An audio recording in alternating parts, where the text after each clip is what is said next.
Cheat on me? Enjoy your new life. My pals and I sometimes hang out with a man we'll name Mark. Mark is now in his 40s, happily married to a lady, and the couple has 2 teenagers.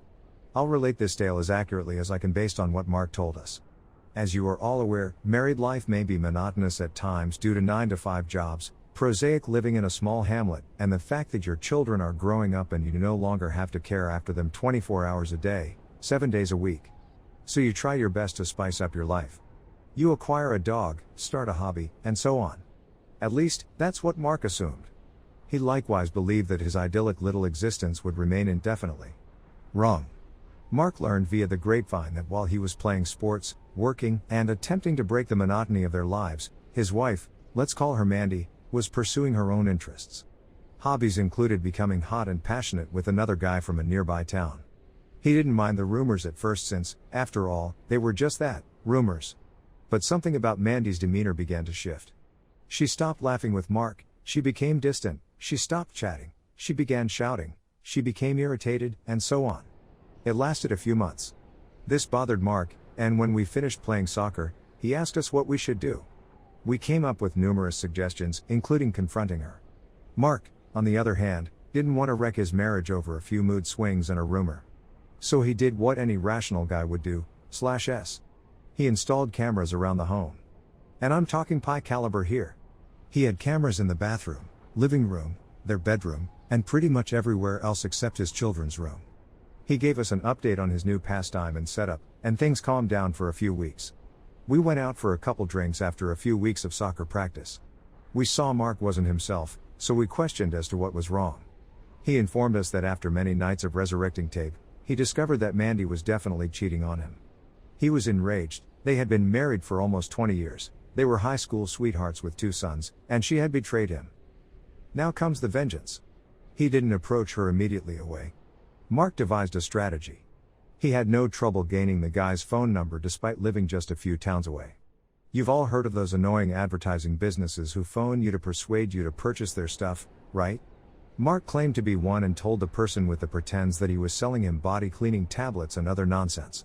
He knew the man was overweight, and since he was such a great talker, he had no trouble him. He obtained the guy's first and last name, which he already knew, address, SSN, work address, and some other information that isn't important to the narrative. He informed the man that he was in a poll for several awards from the firm for which he worked, and that he would contact him if the man won anything. Part 2 followed shortly after. On a Friday, while Mandy was at work, he put everything she had, including clothing, jewelry, collectibles, and other items, into their family vehicle. They had a VW Touran, so everything she had fit well. He informed Mandy they were going on a vacation when she got home from work. She was first opposed, but the slick talking quickly persuaded her to give up and get in the van with him. Before that, he drove the boys to one of our friends' home, they weren't yet 18 and he is a decent parent, and dropped them there. You may be wondering where they went.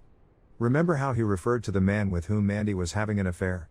I believe you already know the answer. Mandy had no idea, which was either unfortunate or amusing. He drove her and her stuff to the guy's house and phoned him on the way to urge him to come outside. He said that he had won first place and was on his way to personally present it to him. Mandy was still in the dark, she assumed he was simply pranking one of his pals. I'm sure you've realized by now that she isn't the smartest person in the world. Imagine her and the guy's expressions as he pulled into the parking place at the guy's home. He got out of the vehicle, shook the guy's hand, and said, "Here is your reward, sir, I suppose you know what it is." I went away after one final glimpse at Mandy's blanched face. He obtained custody of both children because he was better off than she was, and he also informed the court she was unfaithful, which was why he was divorcing her.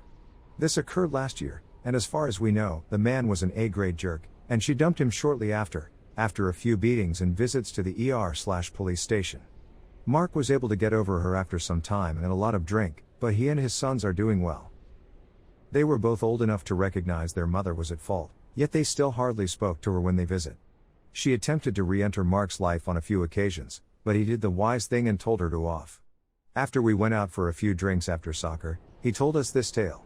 I had to go to the toilet because I was laughing so hard envisioning the entire scenario that I wet myself.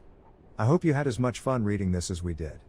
It's not an SSN, and we're not from the United States. Because so many people got caught up on it, it's a tax number, and I'm guessing he requested for it to seem more credible. Edit 2, Corrected a few spelling mistakes. Many folks are reading a lot into every element of Mark's tale that I gave. For example, how he managed to fit all of her belongings into one automobile. Of course he couldn't, and maybe he hired some movers later. Consider the vehicle to be stocked with items for a vacation, or whatever floats your boat. As I previously said, I am writing this from memory, so certain details may not add up to your keen eyes. Be cautious. I also did not attend the custody hearing, but the kids live with him and see the mother every other weekend. I inquired how it was going, and they said it was fairly petty between her trying to earn their approval and convincing them she wasn't at blame. I believed them since they were 16 and 17 years old at the time. I suppose I should apologize for doing so. Finally, is this tale fabricated just because he obtained the rights to the children? I'm not sure how things are in the United States, but courts here, as far as I know, consider everything. They would rather give them to someone who is more able to care for them. This covers their salaries, where they live, and how they behave in court. Get off your high horse, America, since not all countries are female-centered and corrupt. Story 2. Wife cheated. What should I do? I've been married to my lovely wife for 5 years. My father died about 3 months ago, leaving my siblings, female 14 and male 9, as well as my mother, who is suffering from cancer, alone.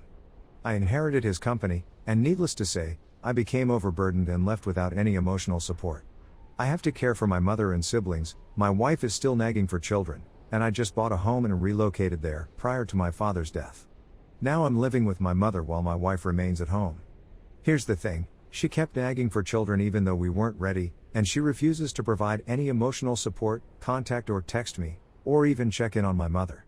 She threatened me with divorce if I didn't have children with her so she could be free and find a guy, which truly pains me. I've tried talking to her, but she won't listen. 3 days ago, one of my friends phoned and asked me to meet him, and guess what?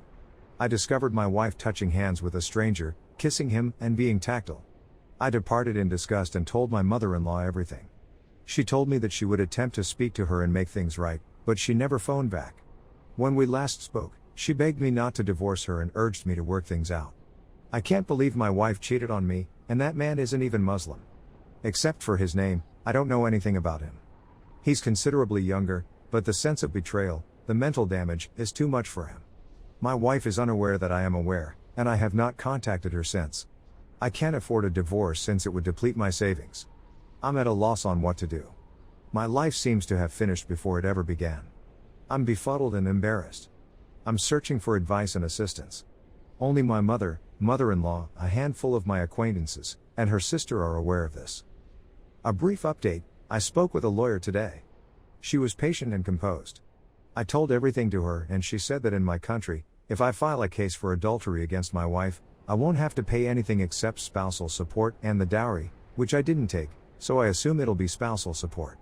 It will be determined by actual evidence such as witness testimony, confessions, or photographs. Jay has a photo, but I need more to build a case. Mill, on the other hand, I don't believe she can do anything since my history is widely known and I come from a highly respected family. The ultimate judgment will be made by the court, and I have not yet filed. I'd want to have one last conversation with my wife.